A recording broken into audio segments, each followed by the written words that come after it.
فأعوذ بالله من الشيطان الرجيم بسم الله الرحمن الرحيم وعباد الرحمن الذين يمشون على الأرض هونا وإذا خاطبهم الجاهلون قالوا سلاما والذين يبيتون لربهم سجدا وقياما والذين يقولون ربنا اصرف عنا عذاب جهنم ان عذابها کان غراما صدق اللہ العظیم۔ اللہ رب العزت نے قرآن کریم 19ویں پارے سورہ فرقان میں اپنے بندوں کے اوصاف ذکر فرمائے۔ تکبر اور ان کا تعلی یہ ظاہر نہیں ہوتی، بلکہ ان کے چلنے سے تواضع محسوس ہوتی ہے۔ اللہ رب العزت فرماتے ہیں کہ جو بندہ چلنے کے اندر تواضع اختیار کرتا ہے یہ بندہ میرا ہے۔ الذین یمشون علی الارض ہونا، زمین پر آہستہ چلیں، نرمی کے ساتھ چلیں۔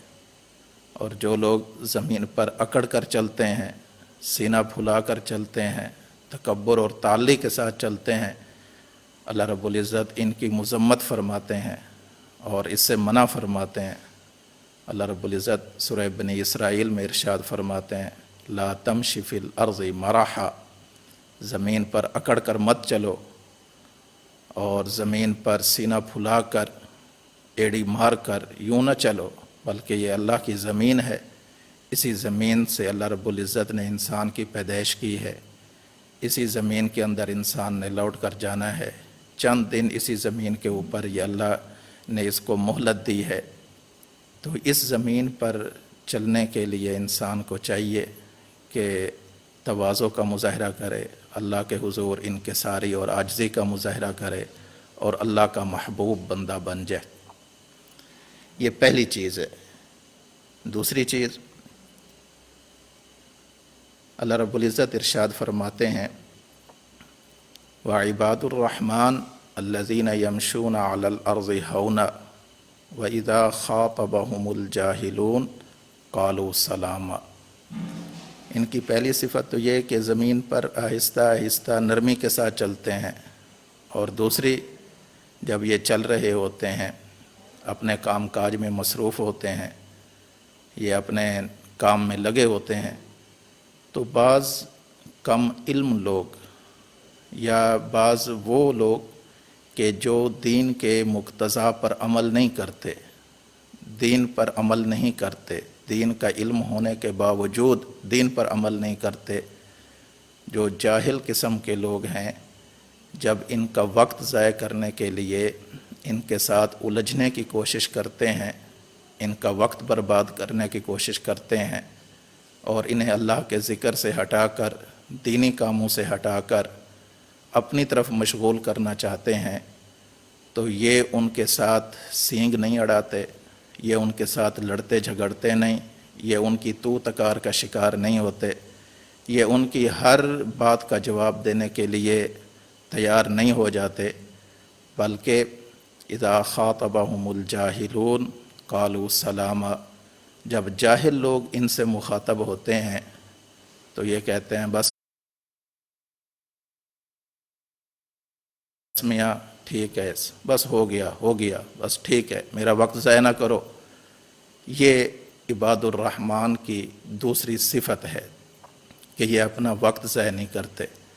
یہ لوگوں کے ساتھ لڑتے جھگڑتے نہیں ہیں اور اپنا وقت ضائع نہیں کرتے۔ یہ دوسری صفت۔ تیسری صفت اللہ رب العزت نے قرآن کریم میں جو عباد الرحمن کی ذکر کی ہے وہ یہ ہے وعباد الرحمن الذین یمشون علی الارض ہونا واذا خاطبهم الجاہلون قالوا سلاما والذین یبیتون لربهم سجدا وقیاما، کہ یہ ایسے لوگ ہیں کہ تواضع کے ساتھ زمین پر چل رہے ہیں، اپنے دینی کاموں میں لگے ہوئے ہیں۔ اگر جاہل لوگ ان کو اپنے ساتھ الجھا کر ان کا وقت برباد کرنا چاہتے ہیں تو یہ ان کے بہکاوے میں بھی نہیں آتے،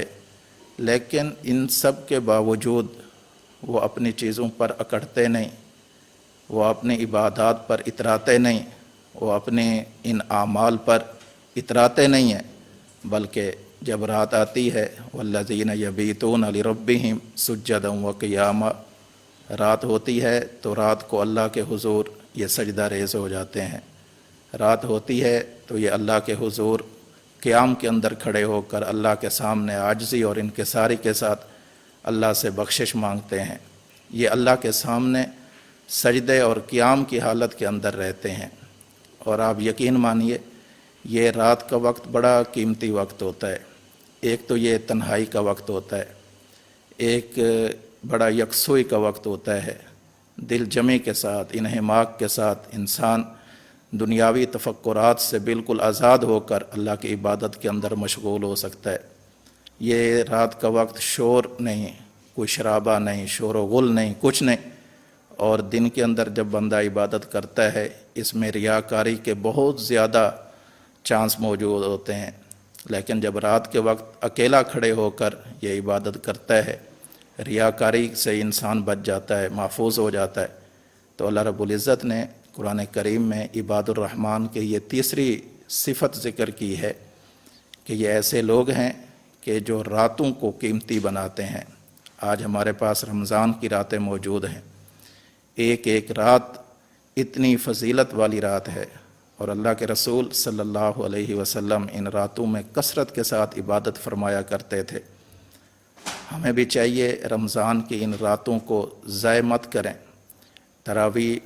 اگر مسجد میں پڑھ رہے ہیں بہت اچھا، اور اگر حکومتی اقدامات کی وجہ سے، حکومتی پالیسیوں کی وجہ سے احتیاطی تدابیر کرتے ہوئے اپنے اپنے گھروں کے اندر تراویح ادا کر رہے ہیں تو بھی ٹھیک ہے، لیکن تراویح ادا کرنے کے بعد موبائل میں اپنا وقت ضائع کرنا، ٹی وی دیکھ کر اپنا وقت ضائع کرنا، فلمیں دیکھ کر اپنا وقت ضائع کرنا، گانے سن کر اپنا وقت ضائع کرنا، یہ کسی طرح مناسب نہیں ہے۔ خصوصاً یہ جو رمضان کی راتیں ہیں یہ بہت قیمتی راتیں ہیں، ان راتوں کے اندر اللہ کے سامنے انسان تواضع، عاجزی، دعائیں گڑ گڑا کر اللہ سے بخشش مانگے، اللہ سے جنت مانگے، جہنم سے پناہ مانگے، یہ راتیں بہت قیمتی ہیں۔ اور پھر بندہ اس رات کے اندر غور کرتا ہے تو عجیب بات سامنے آتی ہے کہ کچھ لمحے پہلے سورج نکلا ہوا تھا، دن چڑھا ہوا تھا، ایک ہی سورج نے پوری دنیا کو روشن کیا ہوا تھا، لیکن رات کے اندھیرے نے اس سورج کو بھی نگل لیا ہے۔ اسی طرح آج ہماری زندگی کا سورج روشن ہے، کل موت کا اندھیرا اسے نگل جائے گا، اسی طرح قبر کی تاریکی کا اندھیرا ہوگا۔ یہ ساری چیزیں رات کو انسان کو سمجھ میں آتی ہیں، اس لیے اللہ رب العزت نے عباد الرحمن کی تیسری صفت یہ ذکر فرمائی والذین یبیتون لربہم سجدا وقیاما، کہ یہ رات کے وقت سجدے اور قیام کے اندر یعنی اللہ کو منا کر، اللہ کے سامنے گڑ گڑا کر، اللہ کی عبادت کر کے یہ اپنی راتیں گزارتے ہیں۔ یہ سارا کچھ کرنے کے باوجود اللہ سے بے نیاز نہیں ہوتے۔ والذین یقولون ربنا اصرف عنا عذاب جہنم، کہ یہ لوگ ایسے ہیں دن کو زمین پر نرمی کے ساتھ چل رہے ہیں، جاہلوں کے ساتھ اپنا وقت ضائع نہیں کرتے، ان کے ساتھ الجھتے نہیں ہیں، اور رات بھر عبادت کرتے ہیں، لیکن عبادت کے بعد اپنی اس عبادت پر بھروسہ کر کے سو نہیں جاتے، بلکہ آخر میں اللہ سے مانگ کر سوتے ہیں۔ والذین یقولون ربنا اصرف عنا عذاب جہنم، اللہ ہمیں جہنم کے عذاب سے محفوظ فرما۔ جہنم کا عذاب کتنا بڑا ہے، کتنا بڑا عذاب ہے، سوچا بھی نہیں جا سکتا۔ ایک معمولی سا جو عام مشاہداتی آنکھ سے نظر بھی نہیں آتا ایک وائرس، اس نے پوری دنیا کو ہلا کر رکھ دیا، اور اس کی وجہ سے پوری دنیا کرب کے اندر مبتلا ہے اور ایک خوف کی فضا کے اندر ہے۔ یہ تو اللہ کے لشکروں میں سے ایک چھوٹا سا لشکر، اور جس چیز کو اللہ رب العزت خود فرمائے کہ یہ بہت بڑا میں نے کافروں کے لیے تیار کیا ہوا ہے، نافرمانوں کے لیے میں نے ان کی سزا کے طور پر جس جگہ کو تیار کیا ہوا ہے وہ جہنم ہے۔ اس لیے رمضان کی راتوں میں ہمیں چاہیے کہ ہم قرآن کریم کا مطالعہ بھی کریں، قرآن کریم کو سمجھیں بھی صحیح، اور قرآنی احکامات پر، قرآنی تقاضوں پر عمل کرنے کی کوشش بھی کریں۔ انشاءاللہ العزیز اگلے درس میں عباد الرحمن کی جو دیگر اوصاف بچے ہوئے ہیں وہ بعد میں ذکر کریں گے۔ وما علینا الا البلاغ المبین۔